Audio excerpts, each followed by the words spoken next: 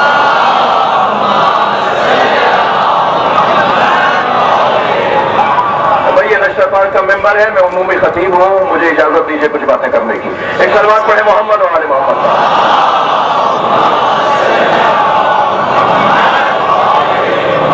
تو اگر کبھی ایسا ہوا بھی تو پھر اس کا نتیجہ بھی اچھا نہیں نکلے گا۔ نام لیوا نہیں ہے ان کے کہ جن کو اللہ نے لعنت کی ہے، اور صلوات اور درود بھیجا جا رہا ہے ان پر کہ جنہوں نے اپنے آپ کو قربان کر دیا۔ چلیے اپنے ذہنوں کو ذرا کربلا لے چلیے۔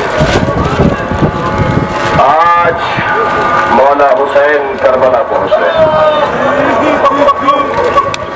اور پہلے چل دیجئے حسین کے آنے سے، اس سے پہلے کہ حسین کا گھوڑا رکے کربلا چلیے۔ کربلا کی زمین سے خار چنیں، کانٹے اٹھائیں، کنکریاں بینیں، پتھر صاف کریں، کبھی کوئی خار کوئی کانٹا سکینہ کو چبھ نہ جائے۔ اجرکم اللہ، اجرکم اللہ۔ آپ آمادہ ہیں؟ امام حسین کربلا کی زمین پر پہنچنے والے ہیں۔ رستے میں میرے مولا نے ایک منزل پہ قیام کے درمیان کوفے کی طرف رخ کر کے کہا علیک السلام یا اخی مسلم، اے میرے بھائی مسلم تم پر بھی میرا سلام ہو۔ جیسے ہی یہ آواز سنی مولا عباس قریب آ گئے۔ مولا کیا میرا بھائی مسلم کوفے سے واپس آ گیا؟ فرمایا عباس کوفے میں مسلم کو مارا جا رہا ہے۔ اے میرے عباس بھائی کربلا کوفے میں مسلم کو دارالامارہ کی چھت پہ لے جا کے قتل کیا جا رہا ہے۔ مجھے شہادت سے پہلے مسلم نے سلام کیا ہے۔ مولا حسین شہادت حضرت مسلم کی خبر دے رہے ہیں، ادھر عباس علمدار جلال حیدری کا شکار ہے۔ فرمایا مولا جب آپ کو سلام کی آواز آ سکتی ہے تو آپ مجھے کوفہ بھیج بھی سکتے ہیں۔ میرا بھائی اکیلا ہے، میرا بھائی غریب ہے، اسے غربت میں مارا جا رہا ہے۔ کیا عباس ذرا یہاں اس فضا میں دیکھو، حضرت نے ایک منظر دکھایا مولا عباس کو۔ منظر یہ ہے کہ دارالامارہ کی چھت پر حضرت مسلم کے سر کو قلم کیا جا رہا ہے اور بدن مبارک کو چھت سے نیچے پھینکا جا رہا ہے۔ کہ ایک مرتبہ دستہ شمشیر پر ہاتھ رکھ کے فرمایا مولا میرا بھائی تنہا ہے۔ فرمایا عباس ذرا دارالامارہ کے نیچے دیکھو۔ اب جو دارالامارہ کے نیچے دیکھا کیا دیکھا؟ کالے برقعے میں ایک بی بی ہے جو اپنے ہاتھ پھیلائے کھڑی ہے۔ عباس میری ماں زہرا، اللہ نے غربت فاطمہ زہرا، اجرکم اللہ، اجرکم اللہ۔ آپ کی آوازیں بلند ہو گئی، آنکھوں میں آنسو آ گئے، مجلس ہو گئی۔ مجھے چند جملے اور کہنے دیجئے۔ مولا کربلا کی زمین پر پہنچے ہیں، چلتا چلتا حسین کا گھوڑا رکا۔ یہ ذوالجناح ہے، معمولی سواری نہیں ہے، نبی نے اپنے حسین کو دی تھی۔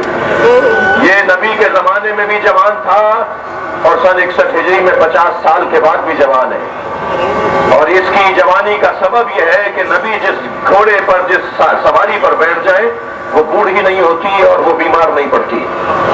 یہ معجزہ ہے نبی کی سواریوں کا۔ یہ امام حسین کے پاس نبی کی سواری ذوالجناح، اور یہ ایسا وفادار امام کی سواری ہے، امام اسے چابک نہیں مارتے تھے، فرماتے تھے رک جا، یہ رک جاتا تھا، فرماتے تھے چل، یہ چلتا تھا، امام فرماتے تھے میں اترنا چاہ رہا ہوں، یہ گھٹنے ٹیک دیتا تھا۔ کربلا میں حسین کے گرنے کے بعد یہ چھوڑ کر نہیں گیا، یہ امام کے لاشے کے گرد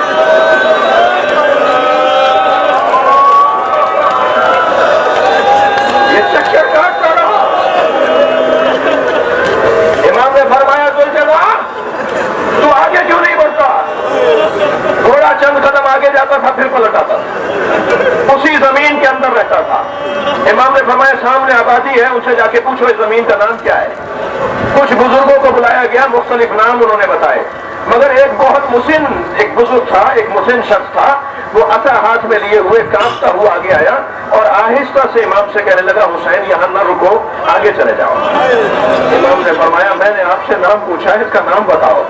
کہ حسین ہاذا کرب و بلا، یہ کرب و بلا ہے۔ امام نے فرمایا عباس یہی وہ زمین ہے جسے ہم ڈھونڈ رہے ہیں، عباس معلوم کرو یہ زمین کس کی ملکیت میں ہے۔ امام نے زمین خریدی، نہر کے کنارے خیمے لگے، اور جب رات آئی ہے نا، جب یہ رات آ رہی ہے، یہ جو رات آئی ہے، جب خیمے لگ گئے، قیام حسینی ہو گیا، تو رات کے پہر میں مولا تنہا بیابان میں نکلے۔ بہن زینب نے دیکھ لیا کہ بھائی تنہا جا رہے ہیں، کچھ فاصلے پر بی بی زینب چل رہی ہے۔ کیا دیکھا کہ ایک جگہ میرے مولا حسین نے بیٹھ کر 2 رکعت نماز پڑھی، کچھ مناجات کی، پھر وہاں سے اٹھے، پھر جگہ ڈھونڈتے ہوئے جیسے کوئی جگہ ڈھونڈ رہے ہو، وہاں جا کر امام حسین نے 2 رکعت نماز اور پڑھی، پھر وہاں سے اٹھے، پھر ایک اور جگہ ڈھونڈنے لگے، وہاں جا کر امام حسین نے پھر 2 رکعت نماز پڑھی، پھر ڈھونڈتے ڈھونڈتے ایک نشیبی جگہ میں گئے، جہاں جا کر حسین نے مناجات کرنا شروع کی، اور پھر دنیا کے فانی ہونے پر، دنیا سے لا تعلقی پر اور موت کے اوپر اللہ کی بارگاہ میں مناجات کے جملے کہے۔ جناب زینب سے رہا نہیں گیا، جیسے ہی حسین مصلی سے اٹھے تو سامنے زینب کھڑی ہیں۔ بھائی مجھے بس اتنا بتا دو، وہ جگہ جو تم نے 2 رکعت نماز پڑھی وہ کیا مطلب تھا، اور پھر دوسری 2 رکعت نماز جو پڑھی اس کا کیا مطلب تھا؟ فرمایا زینب وہاں جو 2 رکعت میں نے نماز پڑھی وہاں میرا علی اکبر ایڑیاں رکھ رہے ہیں۔ اے زینب جہاں یہ میں نے 2 رکعت نماز پڑھی یہاں میرا قاسم پامال کیا جائے گا۔ اے زینب یہاں عباس کے بازو کاٹے جائیں گے، اور اس نشیب کو وہاں سے دیکھو، یہ کربلا کا نشیب میری مقتل ہے، یہاں میں گھوڑے سے گرایا جاؤں گا، میرے سر کو تن سے نہلا دیا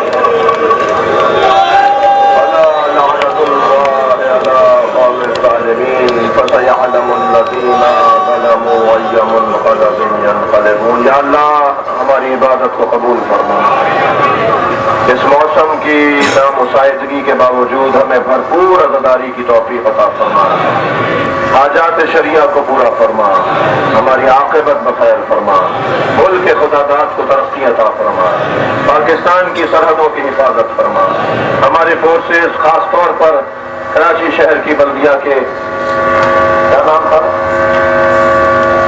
وحید اکبر صاحب نے بہت تعاون کیا ہے، اور اسی طرح ناظم صاحب اور دیگر جنہوں نے ابھی کچھ مسائل تھے، آپ سب کو نہیں پتا ہوتا، ذمہ داروں کو پتا ہوتا کیا تعاون کیا ہے۔ یا اللہ جس نے جو خدمت کی ہے ان کی توفیقات میں اضافہ فرما، امام زمانہ کے ظہور میں تعجیل فرما، توفیقات خیر میں اضافے کے لیے بلند تر صلوات۔